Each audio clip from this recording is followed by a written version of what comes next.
Bon, l'étang du Cora, un endroit que je kiffais venir quand j'étais gamin. Et que je pense que je kifferais toujours autant aujourd'hui en étant plus grand.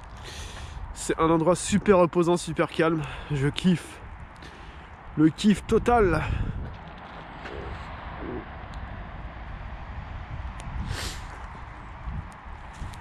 Et il pleut. C'est génial. Bon, monsieur Treysack a fini de faire pipi. On va pouvoir du coup lui demander ce qu'il pense de ce lieu. Bonjour monsieur, excusez-moi de vous déranger, c'est... Oui. Attendez, j'ai reçu une goutte. Oui, monsieur. Alors, on voulait vous demander qu'est-ce que vous pensez de cet endroit. Mais pourquoi vous me filmez comme ça, monsieur? Moi, je me sens gêné. Bah moi, je suis venu faire un petit tour. Donc voilà, je vois des oiseaux, tout ça, c'est vraiment magnifique. Il y a des faucons apparemment. Donc je vois plein d'oiseaux là. Depuis tout à l'heure, ils se tapent, c'est con. Mais sinon ça va, moi j'aime bien, c'est un endroit sympathique. Bon, aujourd'hui le temps n'est pas très plaisant, hein, comme vous le voyez. Donc voilà, sinon j'aime bien, c'est sympa. On peut prendre des belles photos, on peut admirer la nature. En plus c'est pas profond, donc ça va. J'aime pas l'eau, mais là je pourrais aller dedans, quoi. Ça devrait pas me pousser, mais ouais, regardez-moi cette belle nature. Imaginez pendant l'été ici, il y a des très magnifique. Donc voilà.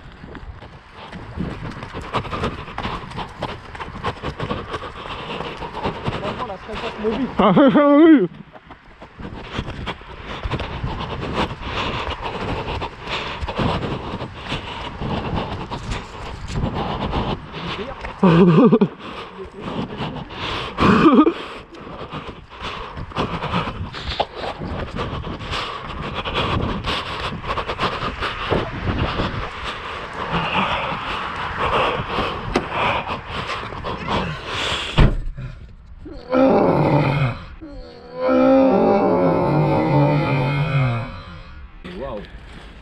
Bon les amis, je suis toujours avec Treysack et... Pardon.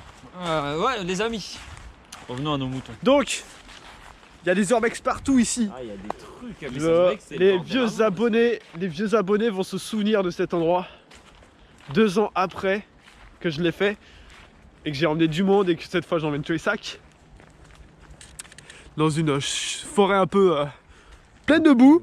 C'est le caca là. un peu sombre. C'est ça, sombre. Regarde, les petits chemins, ils sont... Du coup, je vous emmène à cette urbex. Normalement, comme je disais, les vrais abonnés, ils vont reconnaître ceux qui sont là depuis le début. Je l'ai déjà fait ouais, il y a 2 ans quoi. Hop. Ah, c'est la galère pour passer ici les amis. Ah.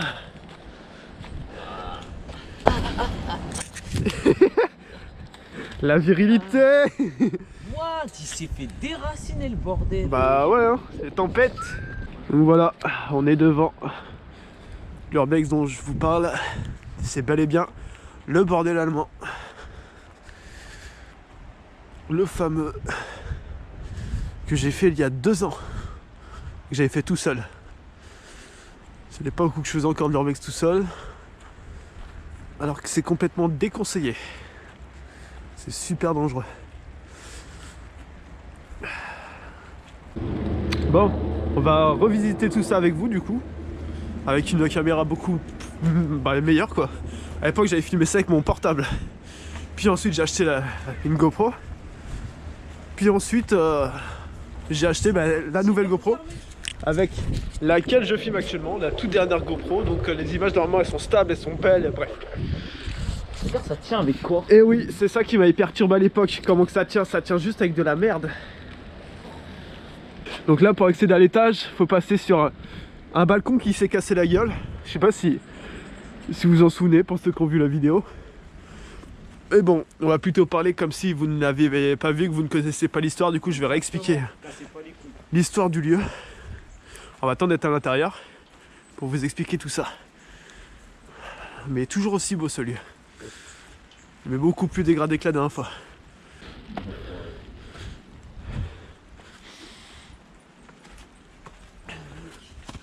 Hop là. Bon, normalement avec ma nouvelle GoPro la qualité elle est vachement mieux même dans le noir.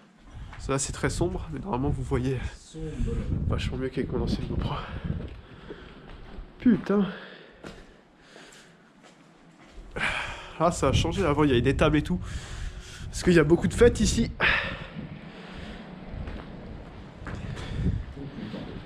C'est quoi ça? Ça, c'est un trou.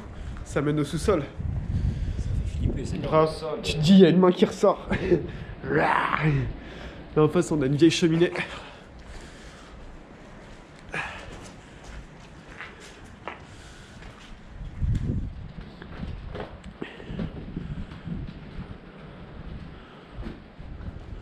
Des escaliers ici. Ouais. Et là, on a accès au sous-sol ici. Bon, actuellement, on se trouve dans un lieu qui s'appelle le Bordel Allemand. C'est son nom tout simplement d'Urbex. Il a été construit dans les années 20 par Monsieur Sapen, directeur du journal Le Matin. Et lors de la Seconde Guerre mondiale, lorsque l'armée allemande a envahi la France, il a été réquisitionné par la Wehrmacht et il a été fortifié. Puis il a été utilisé en tant que lieu de villégiature. Donc tout simplement, c'est devenu un bordel. Tous les commandants et généraux allemands venaient ici pour satisfaire leurs besoins, leurs envies de femmes, comme on dit, simplement. Et donc là, actuellement, on se balade dans ce fameux bordel. Donc vous imaginez que s'il y avait des généraux allemands en train de prendre du plaisir avec des femmes. C'est charmant. Ça nous réchaufferait presque un peu, parce qu'actuellement, il fait froid, il pleut. Dans mes souvenirs, cette structure, elle bougeait moins que ça. Et là, la structure, quand on est dessus, elle tremble. Je reste pas dessus longtemps. Ah putain, mais ça faisait flipper. Mais regarde, wesh, les trucs, il tient sur quoi? Imagine, ça tombe sur la tête de quelqu'un, ça. Ouais, non mais ici, il n'y a plus rien qui tient. Faire gaffe où tu mets les pieds et regarde au-dessus de ta tête. Ouais. Donc là, je pense qu'on était anciennement dans une chambre ici. Il y a encore des vieux volets. Bon, faut faire gaffe par terre parce qu'il y a des trous. Des énormes trous. Et là, ouais, il y a des vieux morceaux de volets à l'ancienne.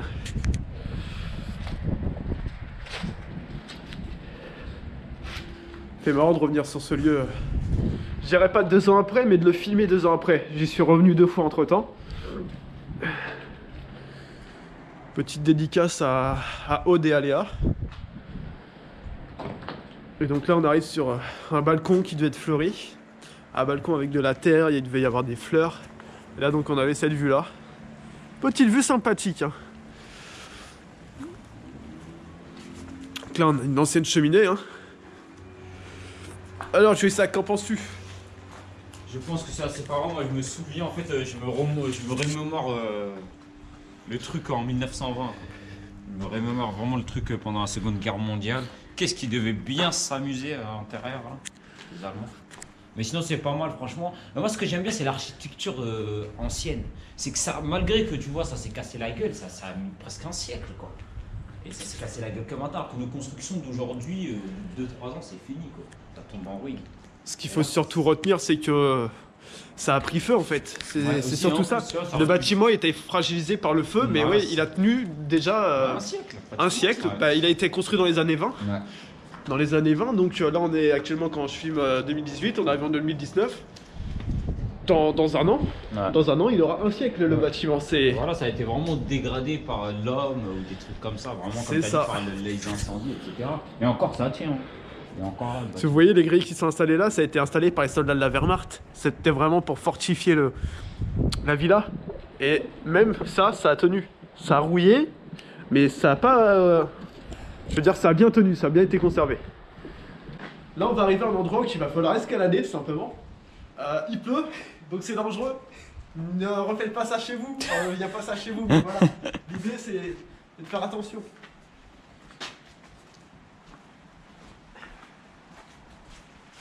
Voilà ce que je vais escalader. Toutes les petites prises là, et le mur il bouge là-haut. Il faut vraiment faire attention parce que franchement, c'est comme on dit, faut pas reproduire ça tout seul, hein, parce que il faut vraiment regarder. Comme vous avez vu ce cross, qu'est-ce qu'il vient de faire, hein, il a vraiment regardé pour savoir l'accroche qu'il aura, etc. Donc c'est pas fait comme ça. Regardez, il touche bien le mur parce que d'abord la sécurité, hein, dans le parcours et l'urbex du coup. De toute façon, les meilleurs traceurs, c'est ceux qui font de l'urbex.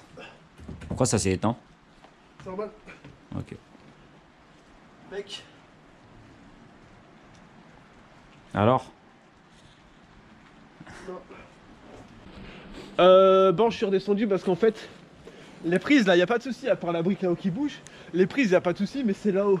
Je sais pas si on voit la caméra. J'ai mis ma main, ça glissait, on aurait dit un peu de la fiente de pigeon. Sauf que c'est pas du tout ça, je sais pas ce que c'est. Mais on dirait qu'il y a quelqu'un qui a mis exprès un liquide bizarre pour empêcher les gens de monter. Ma main, c'était comme de... Je sais pas, ça glissait comme du... Je vais dire du lubrifiant ou je sais pas trop quoi, comme de l'huile. Mais putain, ça me fait chier. Parce que là-haut, la vue, elle est super belle. Comme Traisa qui me l'a fait remarquer, c'est peut-être du verglas finalement, parce qu'il fait très froid, il pleut. Peut-être du verglas. Donc ouais. Je vais essayer de grimper pour vous montrer, mais c'est dangereux. Hein. On va pas reproduire. Ouais.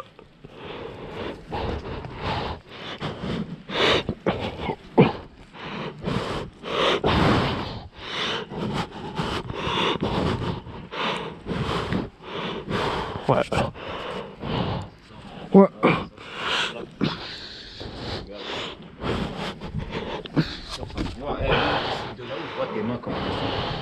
Bon, ce scénario, ça me rappelle il y a 2 ans.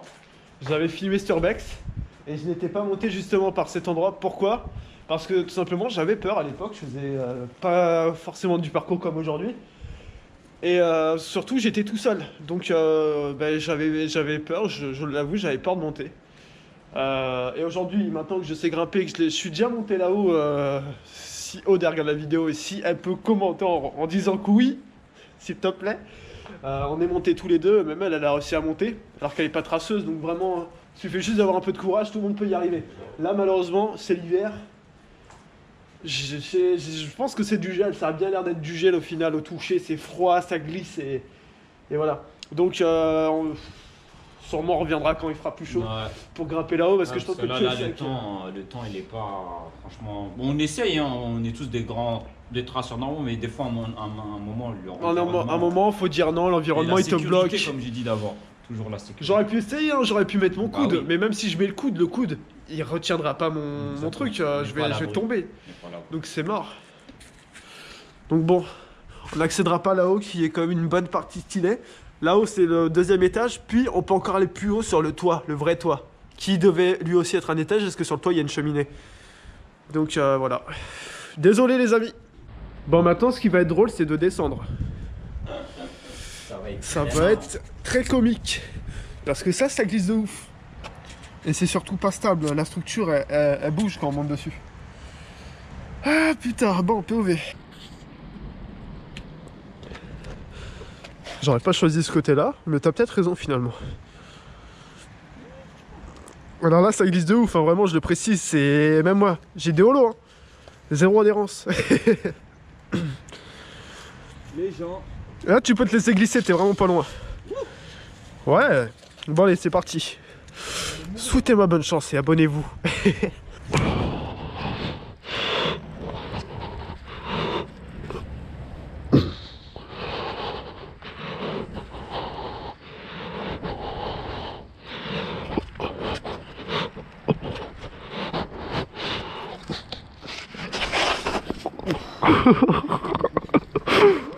Ah, ah. Là c'est des niveaux, regarde, c'est ah. Oh putain de merde, je m'y attendais pas. Je me suis dit bon, je glisse ou pas? Et au final je me suis dit non, glisse pas et j'ai glissé tout seul. J'ai glissé avec un effet de bassin vers l'arrière là. C'était gênant.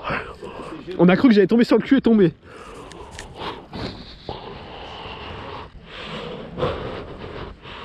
Ouais.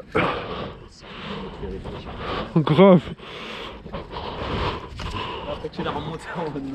Non mais c'est surtout qu'en fait c'est humide donc ouais, c'est ça. Le bug de ouf. Non seulement les trucs déjà ils sont pas stables mais en plus tu rajoutes l'humidité dessus. Ouais. Et la pluie et en plus c'est pas humide, ça glisse. Je te jure. Ouais. C'est grave la merde putain. Et le bois ça glisse. Oh wow wow wow wow. Mec, attention là. Mec. Ouah, tu t'es coincé là. J'ai coincé mon pied. Ah, oh. Eh mec, Hidden Ones là, c'est l'aventure. Ah ouais, là c'est une Koh-Lanta. Ah, je suis désolé, pourtant j'ai une bonne GoPro là, je vous filme ça comme une grosse merde. J'ai failli mourir. Hop. Putain, je vais revenir chez moi, je vais être sale. Mec, c'est pris une branche dans la gueule. Ah, on se plaint de ça, mais. Koh-Lanta ici. Ouais. On se plaint de ça, mais en Amazonie, c'est pire, mec. En plus, t'as un serpent, il te regarde. Là, quand tu finis, après, il t'éclate.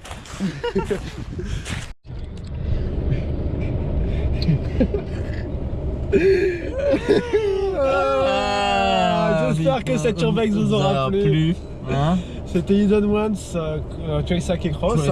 Bah, c'était un bon retour hein, pour moi, franchement c'était un très bon retour. En plus sur de l'urbex, sur du verglas et limite de la neige. Donc là c'est là qu'on a pris conscience que notre esprit par rapport à l'exploration, par rapport à la prévention des risques a augmenté par rapport à avant. On a analysé, on s'est adapté, on a vraiment fait attention Exactement, à l'environnement en fait. Et ce qui est bien c'est que comme il a dit on s'est adapté en fait à l'environnement. Parce que mon gars là ça a glissé hein. Ça a glissé, on est monté quand même mais en prenant quelques risques mais en analysant derrière. En analysant déjà avant de monter, il y en aurait plein, ils seraient montés direct, ils auraient mis leurs pieds, ils auraient glissé tête en première. Moi j'ai checké avec mon pied pour voir si ça glissait pas. Quand vous le sentez pas, quand vous avez un doute, n'hésitez pas surtout à vraiment analyser, à tester le terrain, tout simplement. Exactement, et vous en sortirez le mieux possible. Et surtout, ne faites jamais d'urbex seul. Voilà, c'était le petit moment prévention, parce que c'est important des fois de faire des petits rappels à l'ordre. C'était le collectif Hidden Ones. À bientôt. Ciao. Abonnez-vous.